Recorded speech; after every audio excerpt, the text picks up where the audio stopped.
everybody. It's Hannah and Keith. We're back with another video. It's been a while. Yeah. We had several people call in on the last videos that we've done about our different dispatch options, and we've had some questions about our percentage-based pay. Some people aren't familiar with that, and we wanted to do a video to kind of go over that and explain that for some people that might not be familiar with it. So some of the questions that we get is, why does Crum choose to do percentage-based pay versus, by the mile or by the hour or by the day, right, what most people are normally familiar with. Right. So I've always thought that percentage pay is the most fair way to pay for the driver. So if you think about it, a carrier, any carrier, is looking at a day's worth of work for a truck. So you have to have enough money to justify the trailer, the tractor, your overhead of your shop, and the whole 9 yards, the driver pay and all that. So in that, percentage pay it drives off of the company's financials too, which is good because the company's going to make sure their truck's making enough money for that day. In turn, with percentage-based pay, the driver goes right along with that every time. So if it's a short day, it's only a 7-hour day, and that's all we're going to get done that day, we're still going to make sure that truck's going to make its profitability for the day. And in turn, when we do that, it automatically makes sure that the day's profitable for the driver. Sure. So if you're on a mileage-based pay or something like that, you're just going to get your mileage pay. And if you have a short day, well, sorry, whatever. So, but that's the main reason is I just think it's the most fair. We've looked at mileage-based pay before, and there's pros and cons to both. So what we thought, mileage pay would fix this on our percentage pay scale, and it might fix that one thing, but then it creates two other problems that percentage actually fixed. So in addition to our percentage-based pay scale, we also have weekly minimums in place for all of the dispatch options that we have outside of our dedicated routes. And you can find information on those back on videos that we did covering the different options that we have. But Keith, could you explain a little bit why we have both in place, the minimums and the percentage-based? Yeah, so we have a lot of dedicated routes, and with the dedicated routes, we put out what we call a bid whenever we have a new route.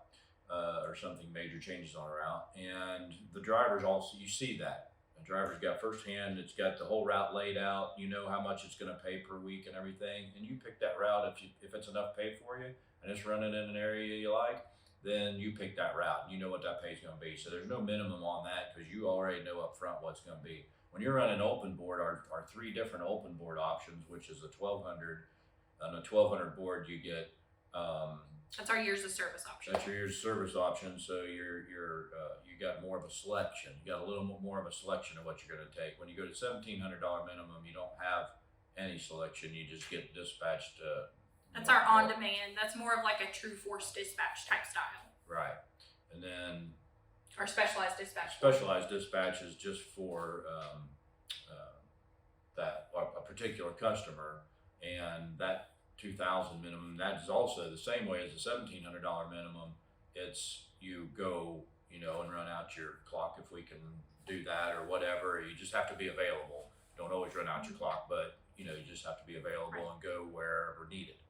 So we put the minimums in place on all those more open board that's not dedicated because you don't know what your pay is going to be every time. So we want to give you some assurance that hey, if I go on this board, I know I'm at least going to make $1,200 a week, and I'm good with that. I know I can make $1,500 or $1,700 or whatever. I could make a lot more than that if I want to, and the loads are there for me to do that, and they work out like they need to for me to do that.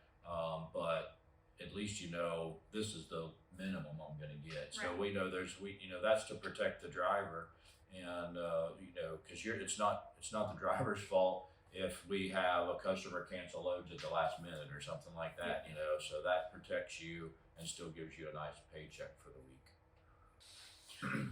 And the way that our pay scale works, drivers start out that come on with less than a year of experience of running over the road They start out at 26%, and then it goes up every year. So after 2 years of experience, you go to 27, 3, 28, 4 to 5, 29. And then, so it kind of tops out at that 29%. Right. But explain to the people watching how, that you're not stagnant at that 29%. Right. So you're never stagnant. We're just taking newer drivers and starting them out at a lower percentage as they work into their better abilities and their dedication to the company and everything. And once they reach that 29%, that is not the top, because rates continue to go up. As we all know, the price of, consumer prices go up. When that goes up, that's going up because transportation costs are going up. Our equipment costs are going up. When all that stuff raises, driver pay when you're on percentage raises equally right along with it. If I give a customer 2 price increases in a year, guess what? The driver on that route got 2 pay raises in the same year, So if you're interested in applying, or if you have any other questions, all of our information is on our website on crumtrucking.com. Our full driver application is there. If you have any or if you need any information about getting your CDL, we have options for that. So if you have any questions, just give us a call. Thank you.